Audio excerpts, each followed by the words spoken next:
बिस्मिल्लाहिर्रहमानिर्रहीम, अस्सलाम वालेकुम नाज़रीन, आप देख रहे हैं द लास्ट आवर। मैं हूं यासिर रशीद और इस प्रोग्राम में मेरे साथ हैं सीनियर सहाफ़ी राना मोहम्मद अजीम साहब। नाज़रीन, पाकिस्तान सुपर लीग एडिशन 5 का आज फाइनल मार्का फैसला कुन मरहले में दाखिल हो चुका है। दो टीमें मद्दे मुकाबिल हैं, लाहौर कलंदर्स और कराची किंग्स दोनों पहली बार फाइनल में पहुंची।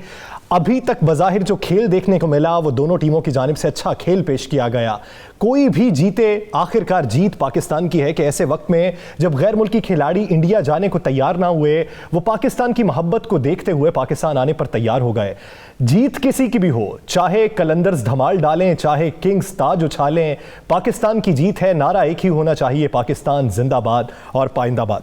नाज़रीन, क्रिकेट के खेल के बाद अब कुछ बात करते हैं सियासी खेल की। एक जानिब मियां मोहम्मद नवाज शरीफ साहब का बयानिया है, दूसरी जानिब मरियम नवाज साहिबा उसको लेकर आगे हैं। जीबी के इलेक्शन हुए, जीबी के इलेक्शन के बाद इल्जामात की भरमार शुरू हो गई। विफाकी हुकूमत भी उस पर वजाहतें दे रही है। एक जानिब धांधली के इल्जामात हैं, दूसरी जानिब यह है कि बयानिए की वजह से ये नताइज सामने आए हैं। अब इस पर सियासी माहिरीन, सियासी रहनुमा क्या राय रखते हैं?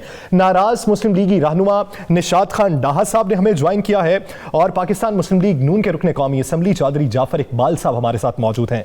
आप दोनों बहुत शुक्रिया।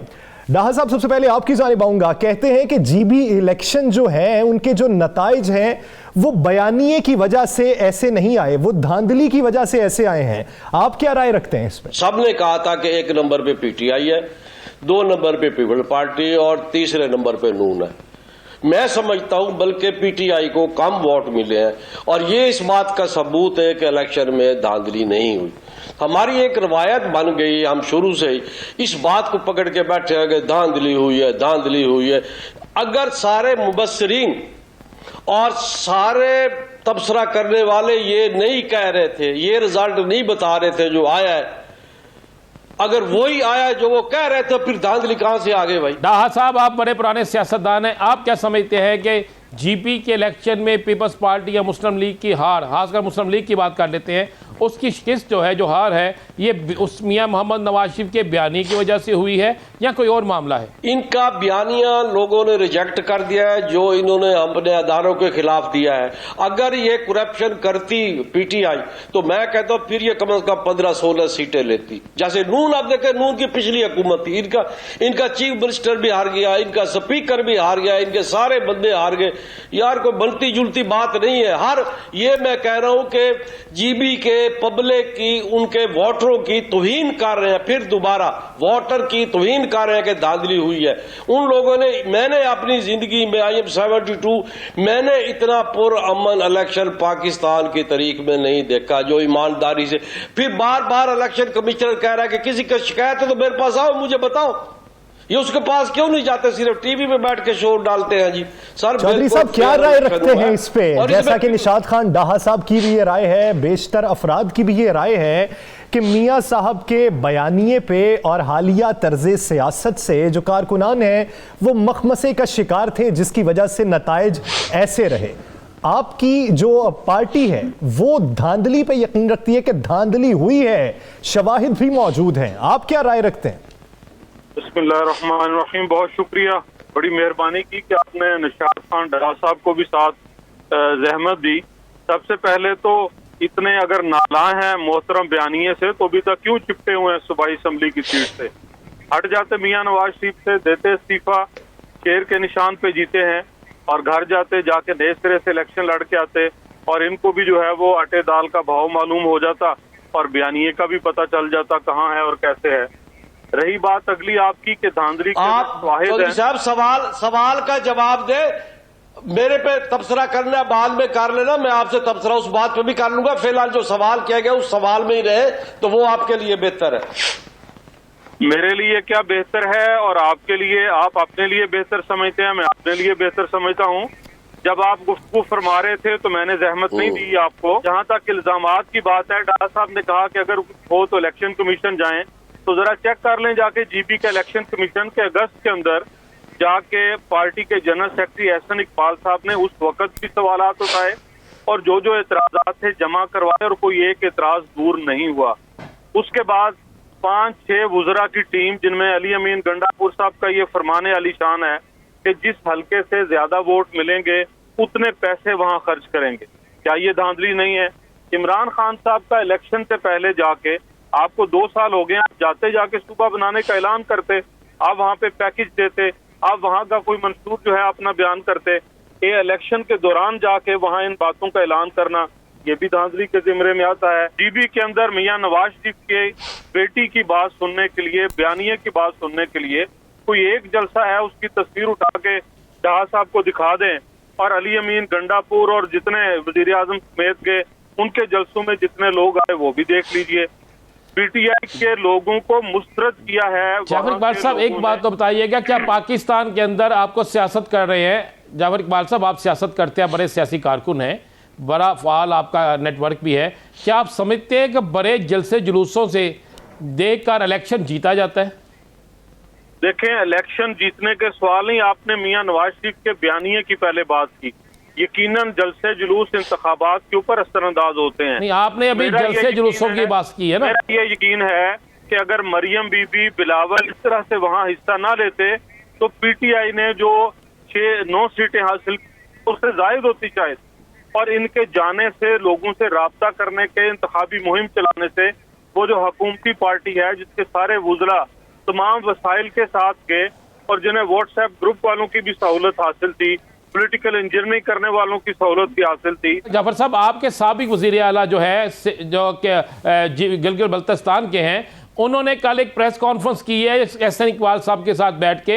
उन्होंने वफाकी हुकूमत के साथ साथ सिंध हुकूमत पर करोड़ों रुपए वहां लगाने और आसफ अली जरदारी और बिलावल भुट्टो को मियां नवाज शरीफ के खिलाफ वादा माफ गवाह बनने तक का हवाला दिया है कि आप ये कर रहे थे, तो क्या उनके भी इल्जाम दुरुस्त है?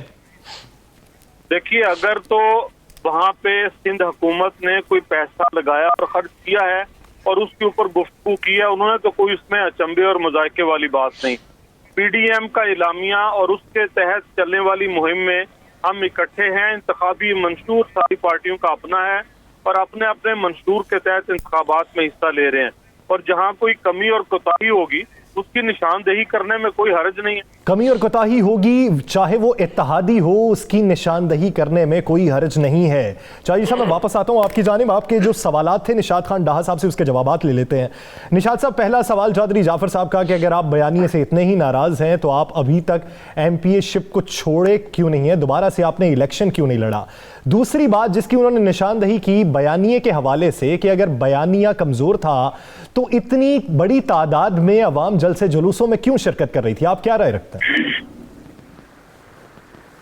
सर, बात यह है कि जलसे तो आपने मौलाना साहब के भी देखे होंगे, जलसे आपने जमात इस्लामी के बाकी जमातों के भी देखे होंगे। जलसे तो सबके आप देख रहे हैं, पता नहीं अब कल जलसा कराची में हुआ है, वो पाकिस्तान सरजमीन का, आप वो देखो कोई दौरदारी नहीं थी बंदे, और सबसे ज्यादा बंदे थे, लेकिन उनके पास सीट एक भी नहीं है। ये लोग आ जाते हैं जलसों में, लोग लाए जाते हैं जलसों में, जितनी भी जमातें, मैं किसी एक जमात का जिक्र नहीं करता, वही लोग होते हैं जो हर जलसे में आते हैं, हर लोगों की बात सुनते हैं, उसके बाद उन्होंने फैसला करना था कि हम वोट कैसे दें या किसे देना चाहिए, कौन उनको जो सही लगता है। दूसरी बात यह है कि जो जाफिर साहब कर रहे हैं, चौधरी जाफिर साहब मेरे लिए बड़े काबिल एहतराम है कि वो जो बयानी की मैंने बात की थी मीडिया पे, वो जाफिर साहब ने भी की है। इसका मतलब है कि वो जो मीडिया पे पहले जल रही थी कि मुस्लिम पीटीआई इतने वोट नहीं लेगी, ये होगा, तो पीटीआई ने उतने वोट नहीं लिए, जिसका मतलब है जो पहले बयान चल रहा था वो सही था। दूसरी बात आ गई, देखिए, जब भी आप किसी अदारे को, अपने ही अदारों को, अपने मुल्क में, देखिए हम वफादारियां तो दिखाते हैं, जो किस जमात से भी हम वफादारियां दिखाते हैं। मेरे ख्याल में पहला बेवकूफ हो जो अपनी जमात के। शाह साहब, आपसे ये पूछा है कि आपको मियां नवाज से इख्तिलाफ है, आप अपनी नशिस्त से इस्तीफा क्यों नहीं दे देते? मैंने शहबाज शरीफ को कहा था पिछले प्रेस कॉन्फ्रेंस में, मैंने कहा मियां शहबाज शरीफ तुम बाहर निकलो, मैं पक्का मुस्लिम। स्पीकर को देना होता है। शाह साहब, आप जिस तरह टॉक शो में आके, यार मेरी बात तो हम यार नहीं है, बात सुने, आप लॉजिक से बात करें। अगर आप मियां नवाज शरीफ से मुत्फिक नहीं है, मैं लॉजिक से बात कर आए हैं, आप उसके टिकट पे जीत के आए हैं, आप स्पीकर सूबाई असेंबली को इस्तीफा पेश करें, जाएं जाके आप मियां नवाज शरीफ के बयानिए के खिलाफ इलेक्शन लड़ के आए, बैठे असेंबली में। इतना अगर आप मियां शहबाज और तकलीफ है, जाफिर साहब फिर तुसी नहीं सुनते। चौधरी साहब मौके से ले लें, चौधरी साहब वापस आता हूं आपकी जानिब। दाहा साहब बोलिए। मैं ये अर्ज कर रहा हूं कि मैंने कुछ अर्सा पहले प्रेस कॉन्फ्रेंस की, मैंने कहा था कि नवाज शरीफ को मैं मुस्लिम लीग था, मैं मुस्लिम लीग हूं, मैं मुस्लिम लीग था, मैं मुस्लिम लीग हूं। मैंने शहबाज शरीफ को कहा था बाहर निकलो यार, बाहर निकलो, आप नारा मारो पाकिस्तान मुस्लिम लीग, मैं पहला बंदा होगा के पीछे खड़ा हूंगा। अब वो इनका हाल ये है कि अगर सच बोलूं तो फिर ये नाराज हो जाते हैं कि शहबाज शरीफ, मैं कसम खा के कहता हूं, वो खुद जमानत यार वो खुद जमानत कैंसिल करा के लॉकअप में पड़ा है। जब बंदा जाता है वो कहता है कि मेरी दरखास्त जमानत वापस दे दो, वो सुकून से पड़ा, उसका बेटा भी, वो बाहर आना ही नहीं चाहते, उसको किसी ने उठा के बंद किया, वो खुद गया, उसने जाके कहा है कि जी ये लो मैं तो है, अगर नैब की कैद और जेल जो है सहूलत है और आसानी है, तो मैं दुआ करता हूं कि ये सहूलत आप जैसे लोगों को भी अल्लाह फराहम करे। बहुत शुक्रिया चौधरी जाफर इकबाल साहब, निशात खान डाहा साहब इस हवाले से अपना वक्त देने के लिए। नाज़रीन दीगर इश्यूज़ पर बात करेंगे एक शॉर्ट ब्रेक के बाद। Stay with us.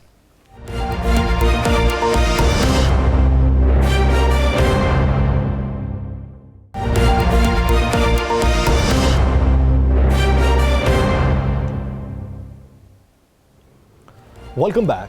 नाज़रीन, जीबी इंतखाबात के नताइज के बाद पाकिस्तान मुस्लिम लीग नून अपने तई वफाकी हुकूमत पर इल्ज़ामात लगा रही थी और पाकिस्तान पीपल्स पार्टी अपने तई। उस वक्त तक ये तमाम इल्ज़ामात का रुख वफाकी हुकूमत की जानिब था जब तक साबिक वज़ीर-ए-आला गिलगित बल्तिस्तान हाफिज़ हफीज़ुर रहमान ने प्रेस कॉन्फ्रेंस नहीं की। हाफिज़ हफीज़ुर रहमान ने प्रेस कॉन्फ्रेंस की तो वफाकी हुकूमत पर इल्ज़ामात के साथ साथ धांधली का जो इल्ज़ाम है वो पाकिस्तान पीपल्स पार्टी पर भी लगा दिया। इस पर पाकिस्तान पीपल्स पार्टी काफ़ी नाला दिखाई देती है। राना साहब, इब्तदाई तौर पर दोनों वफाकी हुकूमत के खिलाफ थे और अब जो मौजूदा सूरत हाल है इसरे के भी खिलाफ हो गए। एक जानिब आपके जो सरबराह हैं, पार्टी के सरबराह कायदीन वापस में मुलाकातें करते हैं, टेलीफोनिक राब्ते रखते हैं, जबकि मकामी रहनुमा सेम पेज पे नहीं है। तनाज़ा किस हद तक बढ़ेगा? देखिए, तनाज़ा तो यासर बढ़ चुका है, बे इंतहा आगे जा चुका है। अगर हम अपनी स्क्रीन पे उस कल की प्रेस कॉन्फ्रेंस को दिखा दें जो हफीज़ुर रहमान ने की है, तो हफीज़ुर रहमान की प्रेस कॉन्फ्रेंस में ये चीज़ें सामने आ जाएंगी। उनके साथ बैठे हुए एहसन इकबाल है, उनके साथ दीगर मुस्लिम लीग नून के रहनुमा बैठे हैं और किसी ने भी हफीज़ुर रहमान की जो गुफ्तगू है उसकी तरदीद नहीं की। देखो, उसने उस गुफ्तगू में वाज़े पहला तो इल्ज़ाम लगाया बिलावल भुट्टो पे कि इसने डील की है, दूसरा इल्ज़ाम लगाया कि उसका बेड़ा गर्क करने के लिए इलेक्शन में ही आए, इन्होंने अपने वसाइल इस्तेमाल किए और ये गिलगित बल्तिस्तान में फ़लाँ कर रहे थे, फ़लाँ कर रहे थे, इतने दिन से डेरे डाले थे, ये लोग थे। यानी उन्होंने खुल कर कह दिया क्या वफाक की बजाय उनकी तोपों का रुख जो है वो पाकिस्तान पीपल्स पार्टी की क़यादत की तरफ हो गया। अब जब आप जीबी जहाँ पे आपने इलेक्शन में धांधली का इल्ज़ाम लगाया, जिस वहाँ पे आपने कहा जी आपका इलेक्शन चोरी हो गया, जहाँ पर मुस्लिम लीग नून ने कहा कि हम तो बहुत बड़ी अक्सरियत से जीत रहे थे, अचानक जो है रिजल्ट चेंज हो गया और हमारे फ़लाँ हो गया। अब उसी जीबी के अंदर अब आपको पता है कि एक FIR जो है वो और मुस्लिम लीग नून के अहम रहनुमा के खिलाफ पीपल्स पार्टी की तरफ से दर्ज हो गई है। तो ये सूरत हाल वहाँ पे बन चुकी है कि वहाँ पर पीपल्स पार्टी वर्सेस नून लीग आपस में शदीद तरीन इख्तलाफात हैं और इन्हीं इख्तलाफात को आगे हम बढ़ता हुआ जो देख रहे हैं, इन्हीं इख्तलाफात की वजह से क़यादत जो है वो भी आपस में शदीद नाराज़गियाँ शुरू हो जाएंगी, चाहे जितनी मर्जी कोशिश कर लें। वक्ती तौर पर ये कोशिश कर रहे हैं कि हम आवाम को ये तासर देने की कोशिश करें कि हम आपस में नाराज़ नहीं हैं, हमारी कोई नाराज़गी नहीं है, हमारा आपस में कोई ऐसा मामला नहीं है कि जिससे हम लहदा हो जाए। लेकिन अगर सूरत हाल देखी जाए तो मैं ज़रूर कहूँगा कि यहाँ पर सबसे पहले हाफिज़ हफीज़ साहब की जो है वो प्रेस कॉन्फ्रेंस जो है यासर वो जरूर देखनी चाहिए। नाज़रीन को पहले प्रेस कॉन्फ्रेंस दिखाते हैं जो गुज़श्ता रोज साबिक़ वज़ीर-ए-आला बल्तिस्तान की जानिब से की गई, फिर बाद में इशू पे मजीद बात करते हैं। गिलगित बल्तिस्तान की वोट की जो बेहुरमती की गई है, इसमें हमारी, मैं जाती तौर पर समझता हूं कि एक सिंध के और वफाकी हुकूमत के वसाइल का मुकाबला यहाँ पे भरपूर रहा। सिंध हुकूमत ने करोड़ों रुपया गिलगित बल्तिस्तान में फेंका है, अपना कचरा साफ नहीं कर सके, अपना सिंध ठीक नहीं कर सके। गिलगित बल्तिस्तान में आए थे और यहाँ पे जी हम लैंडस्लाइड विक्ट्री लेके जाएंगे। अब इस वक्त उनकी और हमारी सीटें जो है, चूंकि वो भी पता लग गया कि डील जो है वो हमेशा नुकसान ही देती है। नवाज शरीफ के खिलाफ वादा माफ गवाह बनने का कोई फायदा उनको भी नहीं हुआ। नवाज शरीफ के खिलाफ वादा मुआफ गवाह बनने का फायदा पाकिस्तान पीपल्स पार्टी को नहीं हुआ। एहसन इकबाल साथ बैठे हैं, ये हैं साबिक सीएम जीबी। राना साहब, इन बातों के बाद आज पीडीएम के इजलास में इस इशू पे बात तो हुई होगी? जी बिल्कुल बात हुई। देखें यासर, ये बात करने वाला कोई बूटा चने वाला नहीं है, ये जो है कि मोहम्मद सैन कुल्फियों वाला नहीं है, ये एक वज़ीर आला है जो जीबी का साबिक वज़ीर आला है, जिसके कहने पर मुस्लिम लीग नून ने टिकटें तकसीम की हैं, जो मुस्लिम लीग नून का वहाँ पर सब कुछ था। अब वो जब ये बात कह रहा है और साथ कौन बैठा हुआ है मुस्लिम लीग नून की के थिंक टैंक का अहम तरीन शख्स जो जिसका नाम एहसन इकबाल है, अब वो क्या कह रहा है? मियाँ नवाज शरीफ के खिलाफ वादा माफ गवाह किसको कह रहा है? बिलावल भुट्टो को, आसफ अली जरदारी को, पाकिस्तान पीपल्स पार्टी को। तो उसके साथ बैठा शख्स जो है वो उसकी ना तरदीद कर रहा है, खामोश बैठा हुआ है, और उसके चेहरे पे अगर आप देखें तो हल्की सी हंसी भी है। तो इसका मतलब है ये सारा कुछ सब चीज़ें जो है एक प्लानिंग के तहत हुई, और मुस्लिम लीग नून की अक्सरियत जो है वो समझती है कि जीबी के इलेक्शन में पीपल्स पार्टी ने उनके साथ हाथ किया, और बाकी पाकिस्तान के अंदर जो इलेक्शन होंगे उनमें भी पीपल्स पार्टी इनके साथ हाथ करेगी।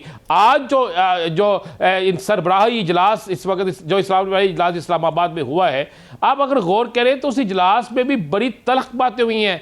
मेरे पास जो इतलात है उसके मुताबिक उनके मुताबिक वहाँ कहा गया कि जीबी के इलेक्शन के बाद तो पीडीएम का भट्ठा ही बैठ गया, कि पीडीएम जितनी अच्छी ऊपर मूवमेंट में थी इस इलेक्शन के बाद तो ये लगता है कि अब लोग, चूँकि पीडीएम जीबी के इलेक्शन इतनी अहमियत इख्तियार कर चुके थे कि तमाम क़यादत वहाँ मौजूद थी, और बार बार मुस्लिम लीग नून और पीपल्स पार्टी की तरफ से यही कहा जाता था कि इन इलेक्शन के रिजल्ट्स के बाद इस्लामाबाद की हुकूमत गिर जाएगी। अब इन इलेक्शन के रिजल्ट के बाद तो बीटीएम बिल्कुल गिर गई। तो आज जो इनका जलसा, जो इनका इजलास है था, इस इजलास में जो बहस हुई है एक तो इस पर हुई है, दूसरी मियाँ नवाज शरीफ के बयानिए की आज फिर खुल के मुखालफत की गई है। यह आपको मैं बिल्कुल तस्दीक शुदा बात कह रहा हूँ। ये कहा गया है कि वहाँ पर मुस्लिम लीग नून का जो बयानिया था ना सिर्फ वो पिटा है, बल्कि उसके बयान ये भी कहा गया कि उसके बयानी की वजह से पीडीएम की दीगर जमातें जो हैं उनको भी नुकसान पहुंचा है। और अब लोग जो हैं वो किसी सूरत में भी ये नहीं चाहते कि, लोग चाहते हैं कि हमारे मसाइल की बात करें, लोग चाहते हैं कि हमारी नफ्स के मुताबिक बात करें। आज वज़ीर आज़म इमरान खान ने जो कौम से खिताब किया उसमें इंतखाबी इस्लाहात की बात की, वही बात दोहराई जो अपोजिशन दोहरा रही है। उन्होंने कहा कि इंतखाबी इस्लाहात होनी चाहिए, एमपीएस खरीदे जाते हैं, सेनेट के इलेक्शन में भी शो ऑफ हैंड होना चाहिए। तो आप क्या समझते हैं ऐसे वक्त में वज़ीर आज़म की जानिब से फेंका जाने वाला ये पत्ता किस हद तक सूदमंद साबित हो सकता है? देखिए, वज़ीर आज़म के तरफ से तो अब तक जितने पत्ते फेंके गए हैं वो जीते हैं।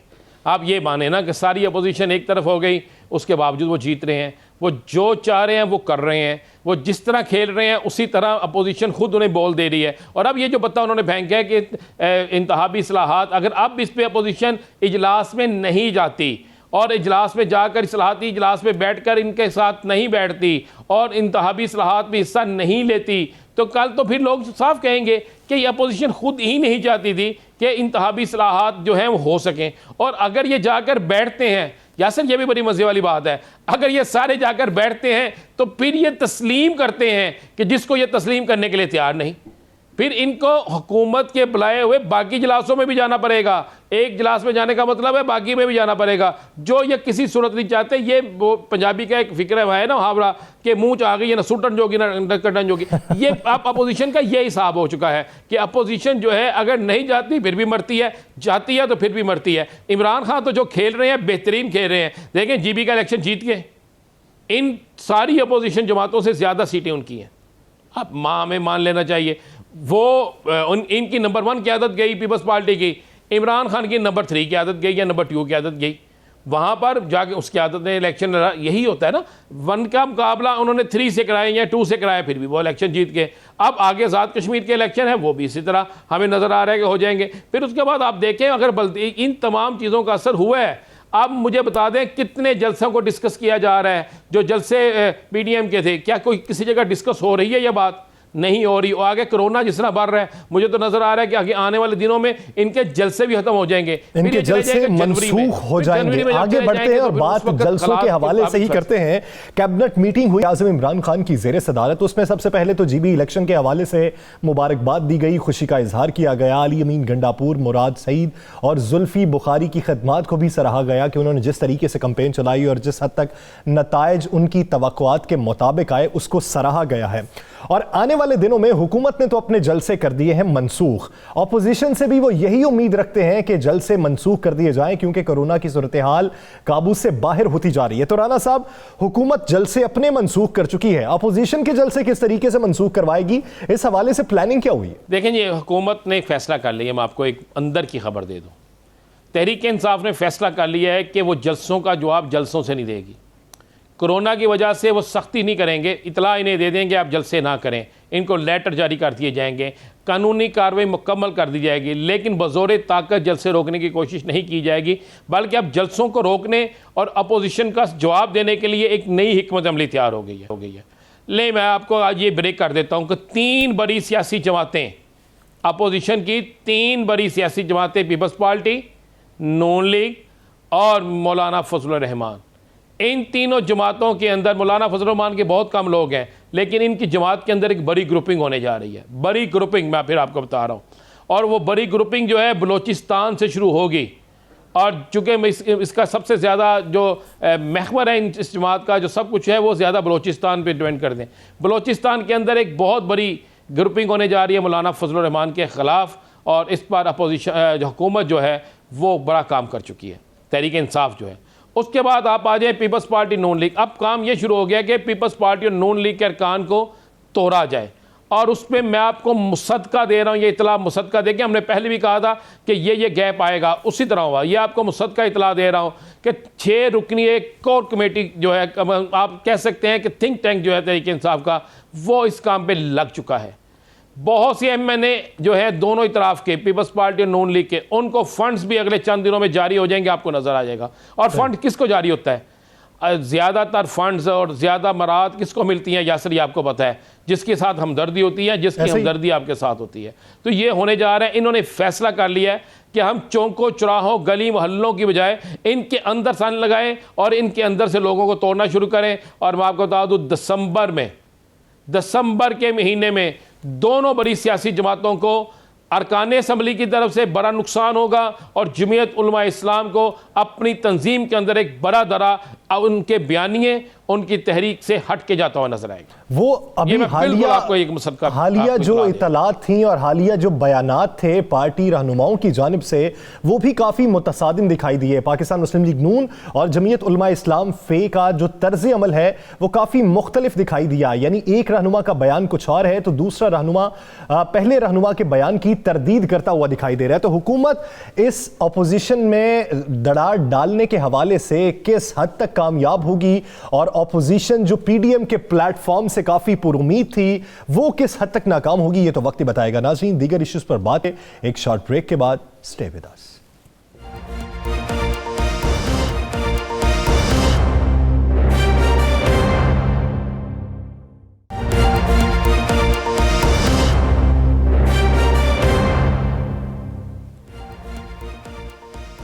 Welcome back. नाज़रीन, कैप्टन रिटायर्ड सफदर का केस, जिसमें सिंध पुलिस ने क्या कारनामा सरअंजाम दिया है। सिंध पुलिस ने जान से मारने की दफात खारिज कर दी, और साथ ही साथ ये भी कहा कि मुकदमे का जो मुद्दई है वो जाए वक़ुआ पर मौजूद ही नहीं था।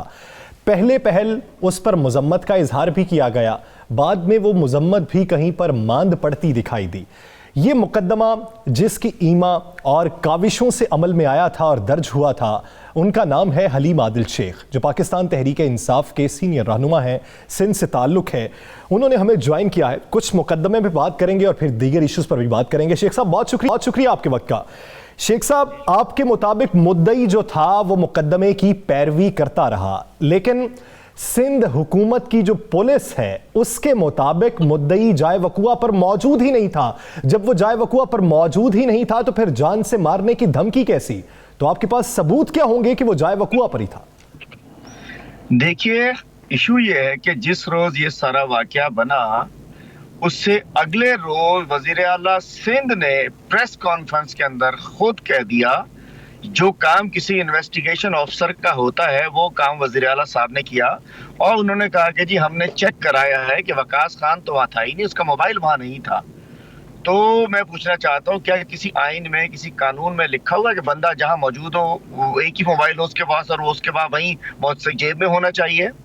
दूसरी बात ये कि एक बहुत बड़े शो में, शाहजेब खानजादा के शो में सईद गनी ने कहा कि हलीम आदिल शेख साहब ने अपने भांजे को और अपने लोगों को मीटिंग करके झगड़ा करने के लिए मज़ार कायद पे भिजवाया। तो वजीर आला सच्चे या उनके वजीर सच्चे? और उसके बाद असल बात होती है इन्वेस्टिगेशन पुलिस ने करनी होती है, और बगैर बयान लिए हुए वकास खान को अभी तक, वो पहले दिन से उन्होंने कहा कि जी पहले वो थाने गए तो थाने में उनसे कहा गया बस आप खाली कागज पे साइन कर दे। उन्होंने कहा नहीं, हम तो अपने फैक्ट्स बयान करेंगे। उसके बाद उनसे बगैर बयान लिए उन्होंने रिपोर्ट को मुकदमा खारिज करने के लिए भिजवा दिया। वकास खान ने अपने वकील के जरिए कोर्ट में दरखास्त दी कि हम बयान देना चाहते हैं, हम सबूत देना चाहते हैं। लाजिम बात है, मैटर कोर्ट के अंदर मौजूद है, तो जो बयान, जो सबूत वहां दिए जाएंगे वो कोर्ट में दिए जाएंगे। जिसको बगैर बयान लिए, बगैर उनके सबूत लिए हुए उन्होंने मुकदमा खारिज कर दिया। सिंध पुलिस PDM की पुलिस है, तो आपको पता है पप्पा डैडी ये लोग इकट्ठे हुए हैं। सिंध पुलिस पीपल्स पार्टी की है। मैं कहता हूँ कि अगर सिंध पुलिस उसी रोज को एक्शन ले लेती तो शायद ये मामला इतना आगे ही ना बढ़ता, मामला उस वक्त हल हो जाता। लेकिन उन्होंने एक्शन नहीं लिया, न सिंध गवर्नमेंट ने, न सिंध पुलिस ने, न किसी और इदारे ने, जिसकी वजह से ये सारा मामला खराब हुआ। इसके बाद आप क्या कानूनी कार्रवाई करने जा रहे हैं? देखिए वकूआ वहां पे हुआ, कैप्टन सफदर ने नारेबाजी की, मान ले मुद्दई वहां पे नहीं है, 90% मुकदमात के मुद्दई मौके पे नहीं होते और पुलिस इस तरह मुकदमे खारिज नहीं करती। मान ले मुद्दई उधर नहीं है, वकूआ तो हुआ ना, तो आप पुलिस से कहें वकूआ तो हुआ है, वो रियासत बांधिए उसमें। देखिए वकूआ हुआ है, आप इतने 35 चैनल उसके गवाह है, अखबारात उसके गवाह है, तस्वीर लगी हुई है, वीडियोस मौजूद है। उसके बावजूद अगर ये खत्म करते हैं तो इसका मतलब है कि सिंध गवर्नमेंट को मज़ार के तकद्दुस का ख्याल नहीं है। मैं समझता हूँ कि इसकी जिम्मेदार सिंध गवर्नमेंट है, सिंध पुलिस है। इतना बड़ा वकूआ हुआ है, कभी कोई जालियां टप कर अंदर नहीं गया, कभी कोई चप्पलों समेत अंदर नहीं गया। हाई कोर्ट या सुप्रीम कोर्ट में जा रहे हैं, क्या आला अदलिया में जा रहे हैं, आप इसको चैलेंज कर रहे हैं? देखिए हम तो इस वक्त सेशन कोर्ट में मौजूद हैं। अगर यहाँ हमारे हक में फैसला नहीं आता और तो हम इंशाल्लाह हम जाएंगे हाई कोर्ट में, हम सुप्रीम कोर्ट तक लेकर जाएंगे। कोई इशू नहीं है कि उन्होंने मेरे भांजे को धमकियां दी, कोई इशू नहीं है, लेकिन जिस अंदाज से उन्होंने बेहुरमती की, मज़ार कायद की, इसको हम माफ बिल्कुल नहीं कर सकते, हम बिल्कुल माफ नहीं करेंगे। और इंशाअल्लाह हम इसको जिस सतह तक हमें जाना पड़ेगा हम अदालतों के दरवाजे खटखटाएंगे। हम नहीं चाहते। सिंध हुकूमत के मिजाज और बयानात में तब्दीली पर क्या कहेंगे कि जब ये वाकया रूनमा हुआ था तो सिंध हुकूमत ने इसकी मजम्मत की थी। हाँ, उन्हें तरीका गिरफ्तारी पे एतराज था, उस पे उन्हें नदामत भी, शर्मिंदगी भी थी, लेकिन अब वक्त गुजर गया। अब सिंध हुकूमत के बेशतर रहनुमा ये मौकिफ रखते हैं कि ये कोई कौमी मसला नहीं है। देखिए मैं समझता हूँ कि मसला है। अगर मज़ार कायद की, बाबा कायद आज़म के मज़ार की बेहुरमती कौमी मसला नहीं है तो ये कहने वालों को शर्म आनी चाहिए। तो इसको पुलिस की जानिब से खारिज किए जाना बड़ा अफसोसनाक है। इनको अपना इत्तेहाद अजीज है, इनको PDM का इत्तेहाद अजीज है, लेकिन इनको अजीज ये कहीं इनको मज़ार कायद की तकद्दुस की पामाली और बेहुरमती इन्हें अगर वो नहीं। बात बड़ी सिंपल सी है। मुझे पाकिस्तान के, मैं आपको मुकदमात की लिस्ट गिना देता हूँ, मैं आपको तफसीलात बता देता हूँ कि 90% मुकदमात बहुत होते हैं जिसका मुद्दई मौके पर मौजूद नहीं होता, लेकिन उन्हें मुद्दई बनना पड़ता है। पुलिस जो है, रियासत जो होती है ना, पुलिस खासकर, अगर वो समझती है कि एक जगह पे गलत काम हुआ है और एप्लीकेशन नहीं आई तो पुलिस खुद मुद्दई बन सकती है। ये मौजूद है, कानून में मौजूद है, हर जगह मौजूद है। बदबख्ती ये, किस्मती से यह हुआ है कि वहाँ पर एक वाक़या हुआ, हाईलाइट हुआ, तमाम TV चैनल्स ने दिखाया, मुख्तलिफ टॉक शोज में डिस्कस हुआ, खुद पीपल्स पार्टी के रहनुमाओं ने कहा कि काबिल अफसोस है, खुद दीगर सियासी जमातों के रहनुमाओं ने, नून लीग के रहनुमाओं ने इसे काबिल अफसोस करार दिया। लेकिन लगता है कि कोई ऐसी पट्टी जो है वो चढ़ गई है सिंध पुलिस की आंखों पे। हालांकि सिंध पुलिस के बहुत से लोग बड़ा बेहतरीन काम भी करते हैं, लेकिन यहाँ पे हमें लगता है कि वही पुलिस जो कैप्टन सफदर की गिरफ्तारी, उसे अदालत में पेश करने तक रिमांड मांग रही है, अब वो कहती है ऐसा वाकया हुआ ही यानी पॉलिटिकल इन्फ्लुएंस की वजह से ये मुकदमा सियासी का शिकार हुआ, जिसकी वजह से ये वापस ले लिया गया। आगे बढ़ेंगे और बात करेंगे कश्मीर वाक़े के हवाले से। एक तरफ हम अपने हीरो को खिराज अकीदत भी पेश कर रहे हैं, बारहा हमें उस बच्ची को भी याद रखना चाहिए जो इस वाक़े में जुल्म और बर्बरियत का शिकार बनी। हलीम आदिल शेख साहब ने भी आज अस्पताल विजिट किया, उसकी हालत तशवीशनाक बताई जाती है। उसकी मां पर क्या कैफियत गुजरती होगी इसका अंदाजा लगाना हमारे बस की बात नहीं है। इस हवाले से एक वीडियो पहले वो देखते हैं, फिर इस पे मजीद बात करते हैं। मुझे डर लग रहा है सर, यहाँ से ना चली जाए ना बच्ची। अल्लाह ने मुझे बच्ची दी, दुनिया की दुआएं हैं। अभी इलाज और ट्रीटमेंट बहुत अच्छी हो रही है, बहुत अच्छी, मुझे खुशी है। मैं अपना डर से अल्लाह, जो मेरा दिल डर पे तो वही होता है, आपको पता है ना, वही हो जाता है जो मेरा डर होता है। लेकिन माँ हूँ ना, मैं डर जानती हूँ ना, कल से ऑपरेशन हुआ ना, तो ठीक होती थी, खराब बीमार थी, खराब थी, सही, इसका मुझे डर लग रहा है कहीं ना मेरे हाथ से न चली जाए, बेटे बेटे मेरे हाथ से निकल नहीं ना जाए बच्ची। माँ हूं ना इसलिए डर जाती हूँ, जो डर होता है वही होता है। हलीम आदिल शेख साहब, आपने अयादत भी की आज। माँ की कैफियत ना आप बयान कर सकते हैं, ना मैं बयान कर सकता हूँ, ना दिल का हाल कोई और बयान कर सकता है। लेकिन क्या आप ये समझते हैं कि हुकूमती रवैया और हुकूमती कार्रवाई से वो माँ किसी हद तक मुतमईन है? असल बात यह है, हमने एएसआई साहब हमारा हीरो है, हमने उसको कल सिंध गवर्नमेंट ने 20 लाख दिए, बड़ा अच्छा काम किया, गार्ड ऑफ ऑनर दिया। लेकिन मैं आज गया हूँ, मैं खुद इसको शिफ्ट कराना चाह रहा हूँ कि हम आगा खान अपने जाती तौर के ऊपर, प्राइम मिनिस्टर ने कल से गवर्नर साहब को भी कहा हुआ है, हम इसको आगा खान शिफ्ट कराना चाह रहे हैं। लेकिन मुझे लगता है कि फिर किसी किस्म की कोई कंट्रोवर्सी समझा जा रहा है कि पता नहीं, हम इसको, सिंध हुकूमत तो बड़ा ठीक इलाज कर रही है, हम लेके जाना। मैं इंसानियत की बुनियाद पर गया था। मुझे पता है कि अगर हम इसको शिफ्ट करा कर ले जाते हैं तो हमारे ऊपर एक मुसीबत खड़ी करते हैं कि जी हम तो बड़ी अच्छी इलाज कर रही थी, सिंध गवर्नमेंट आप क्यों लेकर चले गए। लेकिन मैं कहता हूँ खुदारा चले, अगर हमें आपको शर्म आती है कि हम लेके जाए तो सिंध गवर्नमेंट खुद कर दे। आप क्या समझते हैं इस बच्ची के साथ होने वाली ज्यादती जो उसके मुल्जिम 2 थे, क्या सिर्फ वही मुल्जिम? नहीं, 4 थे। क्या वही उन्हीं को जुम्मेदार करार देना चाहिए भाई? पूरा मैं कह रहा हूँ 4 थे शेख साहब, 4 थे या 8 थे? नहीं, पूरी कौम मुल्जिम है उसकी। हम सारे सियासतदान जितने आप हैं सब इसके मुल्जिम हैं। तमाम सियासतदान, तमाम पुलिस, हर पाकिस्तानी जो है उसका जिम्मे ये आता है। मुझे एक बात बताएं कि हर रोज एक दिन मुझे ऐसा बता दे जिस दिन ये खबर नहीं आती कि फलां इलाके में इतने साल बच्ची के साथ ज्यादती हुई। अब आप कह रहे हैं कि वो सरकारी अस्पताल है, उसमें इलाज नहीं है, तो क्या आपकी हुकूमत नहीं है? क्या आप मरकज में नहीं है? क्या सबको ये नहीं करना चाहिए था? उस बच्ची के लिए भी सियासत होगी, बच गई तो सबको बल्ले बल्ले होगा। खुदा ना खास्ता उसे कुछ हो गया तो 4 दिन फिर यासर उस पर सियासत होगी, सिर्फ सियासत होगी। देखिए हम सारी कौम उसकी मुल्ज़िम है। बहुत शुक्रिया हलीम आदिल शेख साहब इस हवाले से अपना वक्त देने के। नाज़रीन, दीगर इश्यूज पर बात करेंगे एक शॉर्ट ब्रेक के बाद। Stay with us.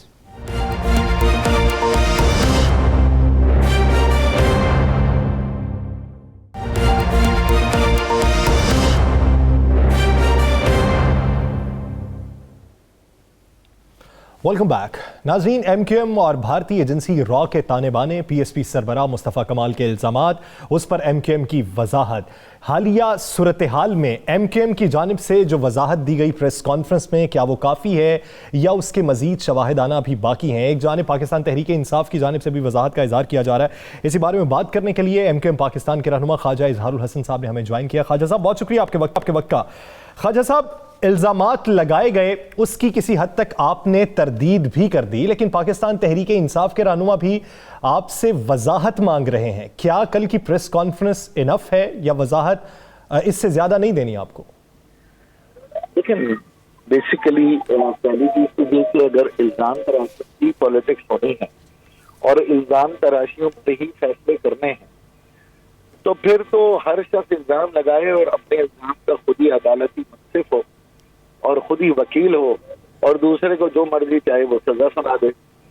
तो मेरी गुजारिश सिर्फ ये है कि हमने अदालत में, पाकिस्तान की अदालत में अपने कौल से, अपने अमल से, अपने फेल से ये साबित किया कि हम पाकिस्तान के आइन में रहते हुए पाकिस्तान की बका और सलामती के लिए अपनी जिद्दोजहद कर रहे हैं। इसके लिए हमने सख्त तरीन फैसला किया कि पाकिस्तान मुखालिफ नारों से भी अपने आप को अलहदा किया और पाकिस्तान की हुर्मत के साथ अपने आप को जोड़ा, चाहे हमें उसका सियासी तौर पे कितना ही नुकसान हुआ हो, चाहे हमें उसका सियासी तौर पे इलेक्शन में नुकसान हुआ हो। हमें वो नुकसान कबूल है लेकिन हमें पाकिस्तान के ऊपर कोई सवाल नहीं है। अब इल्जाम लगा रहे हैं तो बताइए ना, पाकिस्तान में कौन सा इल्जाम हमारे ऊपर है जो मौजूदा रहनुमाओं पे, खास तौर पे खालिद मकबूल सिद्दीकी साहब पे इल्जाम लगाया गया है। अब अगर ये इल्जामात की अगर सियासत करनी है तो फिर तो पाकिस्तान में कोई भी नहीं बचेगा। आप बता दें, पाकिस्तान पीपल्स पार्टी, तहरीक इंसाफ या फिर PMLN, ये सब एक दूसरे को मुजरिम करार दे रहे हैं। तो इसका मतलब है ये तो पूरा मुल्क देना, मेरा ख्याल है कि ये सियासत मुनासिब नहीं है। मोहब्बतें अगर लोगों को जोड़ने आए थे तो नफरतों के ख्वाजा इजहार साहब, मेरा एक सवाल, मैंने कल ये पाकिस्तान ज़मीन की पार्टी के जो रहनुमा हैं उनसे भी एक सवाल किया था कि क्या जब अल्ताफ हुसैन ये सारा कुछ करते थे, सब कुछ जाता था, तो उस वक़्त ये खामोश क्यों रहते थे? अगर वाकई ये सब कुछ जानते थे तो इनकी खामोशी बुज़दिली थी या ये हिस्सेदार थे? यही सवाल मैं आपसे करना चाह रहा हूँ कि जब पता है कि कायद जो इनके जो MKM लंदन है वो ये सारा कुछ करती है, सबूत भी आ गए हैं, हर चीज़ आ गए हैं, तो उस वक़्त पार्टी के बहुत से लोग खामोश क्यों होते थे? तो ये सवाल तो फिर आप उनसे करें ना, जिन्होंने इल्जाम लगाया कि वो कौन सी कोर्ट ऑफ लॉ में गए, क्या पाकिस्तान की किसी अदालत में गए या लंदन? नहीं, मैंने ये कल सवाल किया उनसे जी, मैंने बिल्कुल उनसे सवाल किया, बल्कि मेरे पास आपके सिद्दीकी साहब की वो चीज़ भी पड़ी, फुटेज भी पड़ी है जिसमें उससे पहले मुस्तफा कमाल साहब उनकी तारीफ भी कर रहे थे। बस मेरा ख्याल है कि बात सिर्फ इलेक्शन पॉपुलैरिटी की है, संजीदा इल्जामात नहीं है। तो इस पर मेरा ख्याल है पार्टी का जो मौक़िफ़ है वो। ख्वाजा साहब, उनसे एक और सवाल किया गया कि माजी में आप जिनके साथी थे, आप भी अलग हो गए, खुद को साफ साबित कर लिया, वो भी अलग हो के खुद को साफ और शफाफ साबित कर रहे हैं, तो आपके नज़दीक आप सही और वो गलत क्यों हैं? तो उनका एक मौक़िफ़ ये था कि उनका अभी भी जो एजेंडा है वो वही है, झंडा भी वही है, निशान भी वही है और नाम भी वही है, तो फिर वो कैसे मुख्तलिफ है? मैं सिर्फ एक बात कहता हूँ, पाकिस्तान के पॉलिटिकल पार्टी एक्ट के तहत हम रजिस्टर्ड हैं।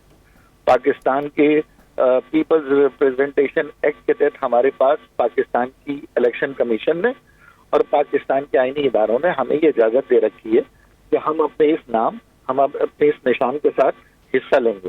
तो मेरा ख्याल है ये बात भी गैर आईनी, गैर कानूनी। ख्वाजा साहब, एक आखिरी सवाल, आइंदा आने वाले दिनों में एक सियासी सवाल का जवाब दे दीजिएगा। आइंदा जी राना साहब। ख्वाजा साहब, आइंदा आने वाले दिनों में आप सिंध की सियासत में क्या तब्दीली देख रहे हैं? गिलगित बल्तिस्तान के इलेक्शन के बाद आप क्या तब्दीली देख रहे हैं?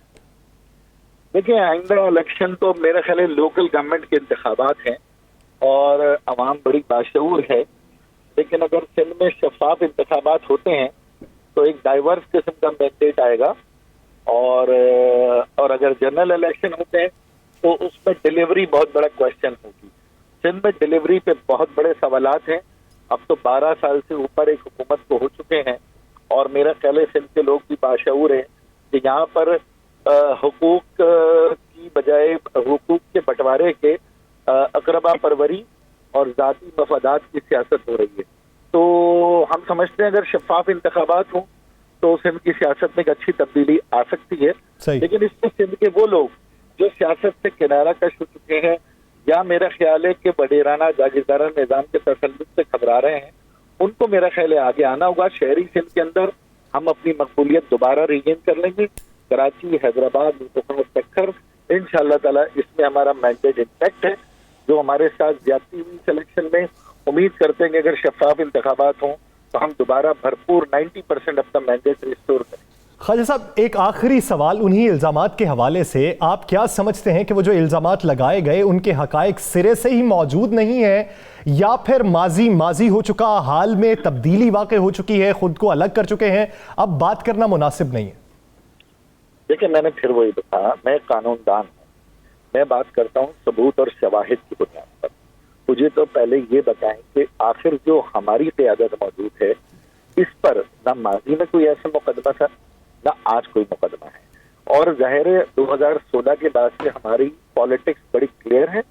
पाकिस्तान के लिए अदम तशद्दुद, अदम तसादुम में यही वजह है कि हम उनकी प्रेस कॉन्फ्रेंस का हमने जवाब भी बहुत ही नर्म और सुस्ता तरीके से दिया है। चाहते तो हम भी इस सवालात के जवाब में प्रेस कॉन्फ्रेंस करते, लेकिन हम समझते हैं कि खास तौर पे हमारी कौम के लिए, खास तौर पे सिंध की शहरी सियासत के लिए नफरत की सियासत जो है ना ये सियासत नफरत की सियासत है आपके नज़दीक? ये सियासी दिवालियापन है जिसकी वजह से उनके ये ऐसे इल्ज़ामात सामने आए हैं? अगर तब्दीली आ चुकी है और कानूनी नज़र में उसके कोई शवाहिद मौजूद नहीं है, सबूत मौजूद नहीं है, माजी में कोई मुकदमात मौजूद नहीं है, तो ऐसे इल्ज़ामात से गुरेज करना चाहिए। बहुत शुक्रिया खालिद हसन साहब इस हवाले से अपना वक्त देने के लिए। नाज़रीन, द लास्ट स्टार से मुझे और राना अजीम साहब को दीजिए इजाज़त। अल्लाह ने के बाद।